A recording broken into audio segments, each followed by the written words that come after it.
हम जिस कथा को श्रवण कर रहे हैं वो कथा हमें सिखाती क्या है, ये प्रश्न उठता है। तो कहते हैं कि हमारे संत जन की जो ये शिव महापुराण है हमें फैमिली मैनेजमेंट सिखाती है। कैसे सिखाती है?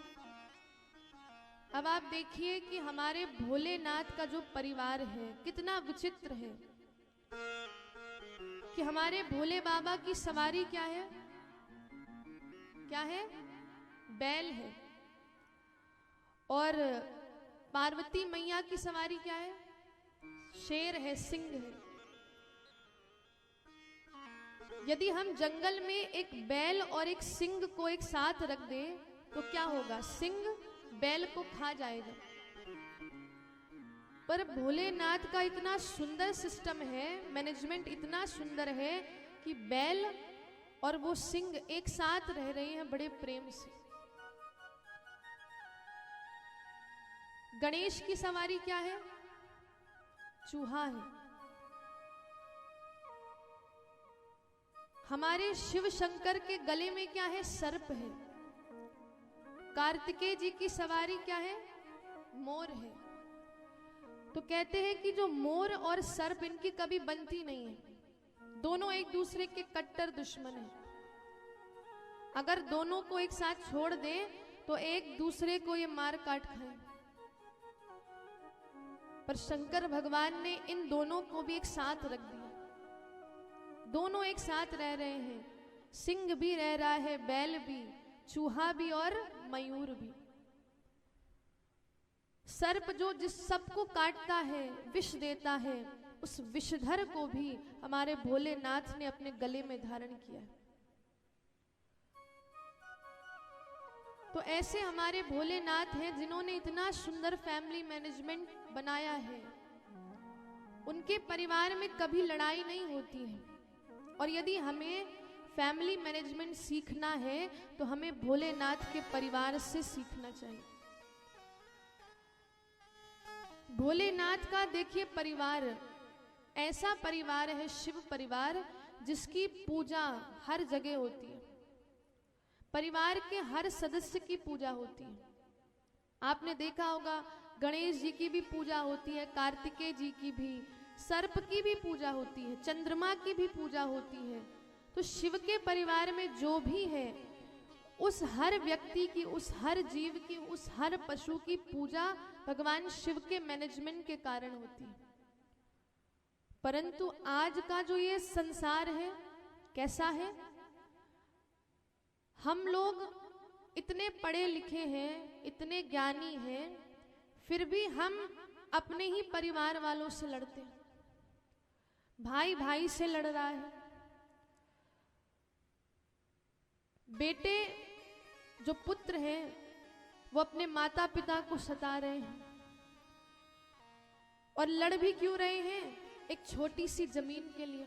आज आप आए दिन पेपरों में पढ़ते होंगे कि छोटी सी जमीन के लिए एक भाई ने दूसरे भाई का कत्ल कर दिया। तो आज का जो ये जीव है वो छोटी सी जमीन के लिए भी देखिए अपने भाई को ही मार देता है। आज हमारे अंदर इतना द्वेष आ गया है, हम इतनी ईर्ष्या करते हैं कि हम अपने परिवार को भी नहीं सही से चला पाते। तो यदि हमें परिवार सीखने की कला सीखनी है तो हमें भोलेनाथ से सीखनी चाहिए कि एक परिवार को कैसे संजो के रखना है, एक परिवार को कैसे बांध के रखना है, वो हमें भगवान शिव सिखाते हैं। और आपको बताऊं कि भगवान शिव से बढ़कर इस संसार में रिश्ते निभाने वाला कोई भी नहीं है। सारे रिश्ते निभाते हैं भोलेनाथ। भोलेनाथ की जो ये शिव कथा है हमें हर पल यही सिखाती है कि अपने परिवार को हमें कैसे बांध के रखना है। ये नहीं कि छोटी सी बात हुई लड़ाई कर लिया। आजकल तो पति पत्नी के भी रिश्ते इतने कमजोर हो गए हैं कि शादी का 1 साल भी नहीं हुआ तुरंत डिवोर्स दे देते हैं। आए दिन खबरें आती हैं। पर हम पुराने जमाने में देखें, पुराने जमाने में तो जो लड़कियां होती थी वो लड़के को देखती भी नहीं थी, उन्होंने देखा भी नहीं होता था, शादी तय हो जाती थी, शादी हो भी जाती थी और आज तक वो रिश्ता वो निभा रहे हैं। पर आजकल क्या होता है, खुद ही तय करते हैं। आज का ये सिस्टम हो गया है कि खुद ही तय करते हैं, खुद ही बात पक्की कर लेते हैं, खुद ही शादी हो गई, कोर्ट मैरिज कर ली और 1 साल भी नहीं हुए तुरंत डिवोर्स आ जाता है। और उनको कौन बताए, उन मूर्खों को, कि हमारे संस्कृति में ये डिवोर्स नाम का तो शब्द ही नहीं है। डिवोर्स का जो हिंदी शब्द हमारे संस्कृति में है ही नहीं, और हम हिंदू होकर के हम डिवोर्स के चक्कर में पड़ जाते हैं। तलाक शब्द भी उर्दू शब्द है, हिंदी नहीं है। आप ढूंढ के हमें बता दीजिए कि डिवोर्स का जो हिंदी शब्द, आप बता दीजिए यदि हमारी संस्कृति में कहीं प्रयोग हुआ। क्योंकि हमारे प्राचीन काल में हमारे ऋषि मुनियों ने, हमारे पूर्वजों ने यही सिखाया है कि हमें परिवार को तोड़ना नहीं है, क्या करना है, परिवार को जोड़ना है। पर आजकल छोटी सी बात होती, नहीं तुरंत डिवोर्स, हमारी नहीं बन रही है, बैलेंस नहीं बन पा रहा है, तुरंत डिवोर्स दे देते हैं।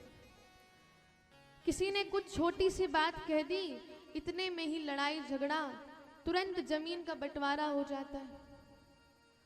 तो ये क्या है कि हम जो पश्चिमी सभ्यता है, हम उससे इतना ज्यादा प्रभावित हो गए हैं कि हमारी जो जीन्स है उसमें भी ये पश्चिमी सभ्यता घुस चुकी है, और हम भारतीय होकर के भी उस पश्चिमी सभ्यता के अंडर में हो गए हैं। उस पश्चिमी सभ्यता ने हमें ऐसा कंट्रोल कर रखा है कि हम भारतीय हैं, फिर भी हम ये भूल चुके हैं, अपनी संस्कृति को भूलते जा रहे हैं। तो जो ये कथा है, ये आपको आपकी संस्कृति सिखाती है कि आप कौन हो। आप कोई साधारण लोग नहीं हो। पहली बात तो आप भगवान के अंशी हो। अब किसी से परिचय पूछो कि हु आर यू, कौन है आप, तो कहेंगे हम फला है, मेरा नाम ये है, मेरा ये काम है। ऐसे ही सब लोग अपना इंट्रोडक्शन देते हैं। पर हमारा जो असली परिचय है वो कुछ और ही है। और ये सिखाया है हमारे हनुमान जी ने कि जब हमारे हनुमान जी लंका पहुंच गए तो रावण के सैनिकों ने हमारे हनुमान जी को पकड़कर बांध कर रखा, और रावण जैसे ही आया हनुमान जी को पेश करा गया। तो रावण ने पूछा, अरे बंदर तू कौन है, इतना चंचल है, तू कौन है आखिर। तो अब हनुमान जी कौन है, ज्ञानी नाम अग्रगण्यम, ज्ञानियों में अग्रगण्यम है, पवन पुत्र है। पर उन्होंने अपना परिचय ये नहीं दिया कि मैं पवन पुत्र हूं, मैं बहुत बड़ा ज्ञानी हूं, मैं बुद्धिमताम वरिष्ठम हूं, ये सब नहीं परिचय दिया। उन्होंने परिचय क्या दिया कि मैं कौशल्या नंदन राम का एक छोटा सा दास हूं, ये परिचय दिया है। और हम परिचय देते हैं कि हम फला हैं, हम ये काम करते हैं। तो हमारा जो परिचय है कि हम उस ईश्वर के अंशी हैं, हम उस ईश्वर के दास हैं। तो हमारा तो परिचय इतना विशाल है और हम इतने छोटे से बने रहते हैं, भूल चुके हैं हम कौन हैं। तो ये कथा आपको याद दिलाने आई है कि आप कौन हो असलियत में, आपका वास्तविक परिचय क्या है। ये कथा आपको सिखाने आई है, समझाने आई है।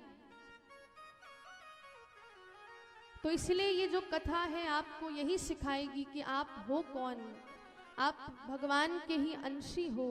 रिश्ते कैसे निभाते हैं, ये शिव की कथा आपको सिखाने आई है। और मैंने पहले भी कहा कि भगवान शंकर से बढ़कर के रिश्ते निभाने वाला कोई भी नहीं है। और ऐसे ही रिश्ते निभाने में हमारे जो नारायण और लक्ष्मी माता है वो भी सबसे आगे रहती है। कथा आती है कि लक्ष्मी माता की एक बहन है, ध्यान से सुनिएगा, उनका नाम है दरिद्रता देवी, लक्ष्मी जी की बहन है। तो जब दरिद्रता देवी ने नारायण का दर्शन किया तो उनको देख करके वो मोहित हो गई और मन में यही भाव आया कि मुझे भी नारायण से विवाह करना है, मुझे भी इनके साथ विवाह करना है। पर हमारे नारायण तो लक्ष्मी जी से ही प्रेम करते थे, वो लक्ष्मी जी के ही पति बनना चाहते थे।